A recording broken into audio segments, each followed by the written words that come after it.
السلام عليكم، معكم حكم. وكريم. اليوم راح نعطيكم الصفقات الصيفية ل 2024 و 2025. يلا نبدأ. الصفقة الأولى، قام نادي برشلونة بتقديم عرض لنادي أتلتيكو بلباو لضم اللاعب نيكو ويليامز بمبلغ 60 مليون يورو، والإعلان الرسمي قريبا. الصفقة الثانية، نادي بي اس جي الفرنسي قدم عرض لنادي نابولي الإيطالي اللي ضم اللاعب أوسيمان. إذا قام نادي بي اس جي من الانسحاب من الصفقة سوف يفتح له المجال للانتقال للدوري السعودي. الصفقة الثالثة، نادي فينربahçe التركي قدم عرض لنادي إشبيلية الإسباني لضم اللاعب المغربي يوسف النصيري بمبلغ 30 مليون يورو، والإعلان الرسمي قريبا.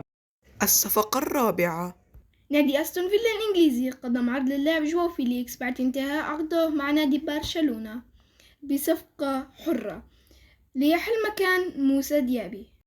الصفقة الخامسة، قام نادي أرسنال الإنجليزي بتقديم عرض لنادي بونغا الإيطالي لضم اللاعب كالافيريو لتألقه مع منتخب إيطاليا في اليورو الأخير.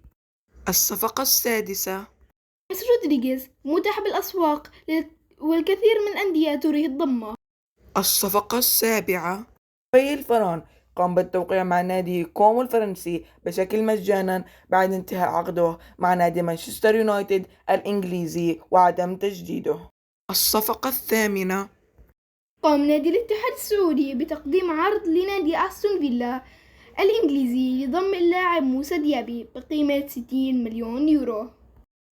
الصفقة التاسعة، قام نادي لايبزيغ الألماني بتقديم عرض لنادي بايرن ليفركوزن الألماني بقيمة 60 مليون يورو لضم اللاعب داني أولمو بعد تألقه مع منتخبه إسبانيا في اليورو الأخير.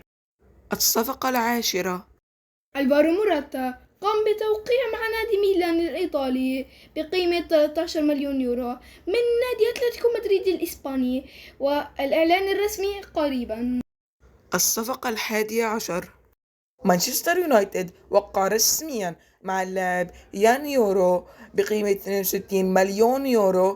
هيك بنكون خلصنا موسم الانتقالات ل 2024-2025. انتظرونا ببارت 2، وقريبا رح ننزلكم فيديو جديد.